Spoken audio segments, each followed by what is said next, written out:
bag on the other side. Once again, it was that time of the year when the country discovers the budget plan for the financial year ahead.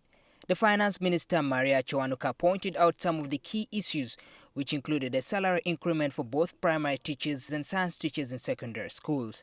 ODINGA political analyst views this year's budget as one in which most Ugandans have shown more or less interest in. Ugandans no longer take the budgets seriously. Each year, people used to look at that briefcase and then the minister poses for pictures and then you see it would raise interest.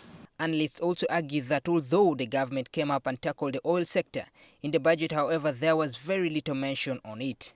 After the discovery of oil, people are very anxious. People want to know how these revenues from the oil. What is being concentrated on now are the laws.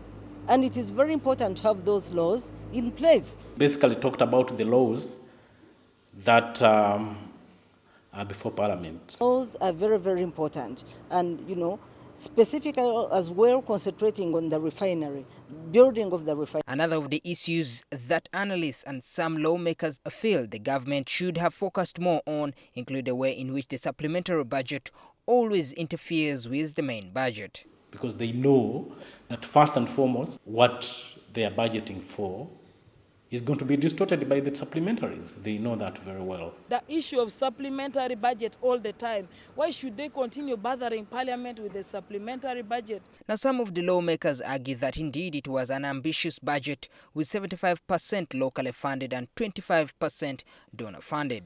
However, many decry the money levied on the youth. The young people should not be lied. Maybe if each of them is going to get 1 shilling or 1 coin or 50 shillings. Otherwise, it is not going to help. And we ask the minister actually to take back her 3.8 billion so that we can be able to look for other avenues of solving our problems. When a youth goes to the bank to access the money, the lending institution says the government has not yet sent their contribution. But 16 billion has been put aside specifically for graduates. Many questions are also being raised with regard to the pay-as-you-earn threshold being increased from 130,000 to 235,000 for earnings per month. The threshold has been increased for pay-as-you-earn, which I think is a positive. Because most of the people that should have been targeted actually earn a lot more than that, so they are definitely not going to benefit from that. And indeed, another area in which the government was credited for was on the increase of the threshold for treasury bills. So the increase in from 20% to 30% in tax, withholding tax on treasury bills, will help us to retain some of this money into the country, and it will be good for our revenue collection. So I think that was a very, very good position. One of the major concerns was with regard to the reintroduction of 18% VAT levied on piped water. For many scholars and lawmakers, they didn't take this increase lightly. Reintroducing a VAT tax on that, I think, is a bit unfounded. People who don't access good water are vulnerable to waterborne diseases. Right. And when health is bad, you see people cannot work and the economy suffers in the consequence. So I thought that, we shouldn't really have levied this VAT, because even in, we have ourselves as parliamentarians, we have never been comfortable about it.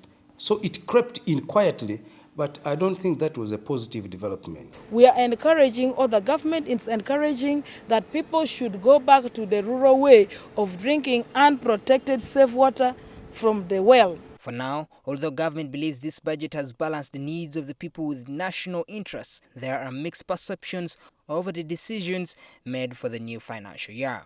But I also thought that we should put more money into agriculture, because most of the youth are engaged in the rural areas. And this is the biggest population we have. But there are so many other schemes within the Ministry of Agriculture. There are so many other interventions.